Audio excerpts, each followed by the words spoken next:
We are inside the stadium. We are on the main concourse overlooking what is a picture-perfect Coors Field this morning. The opening day logos are down the first and third base lines. We have the sun coming up, signifying that America's pastime is back in all of its glory today. I had a chance to come down to Coors Field yesterday for their Media Day event. We were allowed to taste all the new foods that are going to be available at the games this year, including the Elvis Shake. I want to make sure I get this right. It's ice cream, banana cream, peanut butter sauce, Cracker Jacks, and bacon garnish.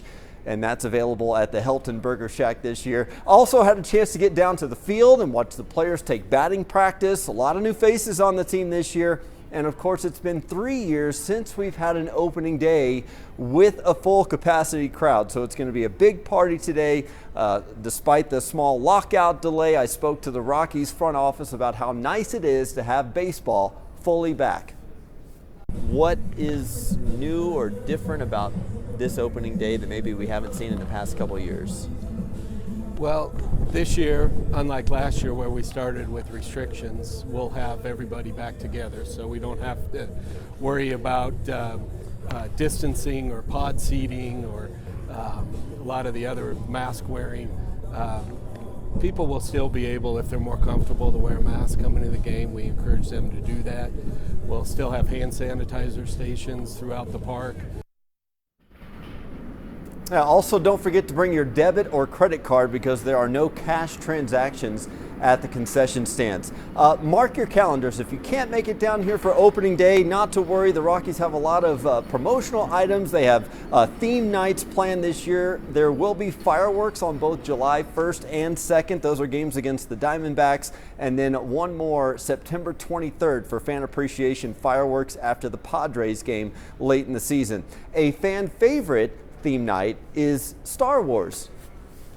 If maybe Star Wars is your thing, we already have Star Wars Day on the schedule, and I have seen the sample of that giveaway, and it's going to be pretty cool. It's tied in with The Mandalorian, which is the hotness right now. And apparently bobbleheads are still a hot item. There will be 3 bobblehead giveaway nights, including a Chris Bryant bobblehead. You can see all the theme night schedules and promotional schedules on the Rockies website. Have you heard about the Rockies Foundation? Well, it is an organization that donates, or rather raises, $1 to $2 million a year. It has donated and invested $36 million in the Denver community since its inception. As a high-profile organization, we know that we want to make a difference and give back, and we have the ability to do it. And to be able to use our players in a manner that allows them to go out and influence young athletes or young people in school, it's an opportunity for us to try to make a difference in our community. Yeah, the club focuses on lower income inner city youth programs in areas of health, education, physical fitness, literacy, and then they have their RBI programs for youth sports, and that includes baseball and softball. You can learn more on the Rockies website. So today is all about baseball. It is also about business for the downtown area and bringing people back here. Hundreds of thousands expected to flood into the downtown area today to celebrate the return of baseball. Want to send it out to Denver 7's Colette Bordelon, who spoke to Mayor Michael Hancock about the investment he's planning to make in the downtown area.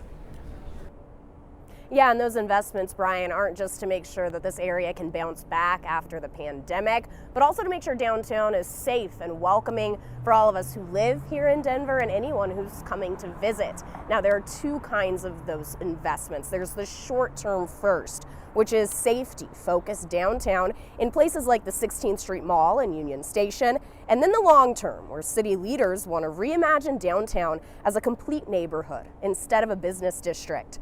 Since so many employees in downtown commercial buildings are permanently working from home, those empty spaces are being seen as an opportunity for more housing. Plus, the city wants to create a retail strategy for the reconstruction of the 16th Street Mall. Part of that is Pop-Up Denver, where 5 vacant storefronts in the mall have been matched with local businesses who are being supported financially to set up there and won't have to pay rent for 3 months. There's going to be an emphasis on shared public gathering spaces outside, while also addressing things like vandalism or graffiti. The city will continue trying to connect people experiencing homelessness with shelter and services as well. Now, the Downtown Partnership has also launched a website called thisismydenver.com, where anyone can go share what you love about this city. Maybe that's for you. It's opening day. Live this morning, Colette Bordelon on Denver 7. All right, thank you, Colette. We are also going to hear from some of the restaurants, some of the businesses around the neighborhood here that are looking to hire. They need to ramp up their workforce as they expect more crowds during baseball season. We're also, as we come back here inside the stadium, we're going to take a look at some of the foods that you can enjoy this year, the fan experiences. There is a lot going on here at the stadium, and we'll be back here inside Coors Field in just a little bit. Jessica. I'm most excited about that Elvis shake, Brian. Thank you.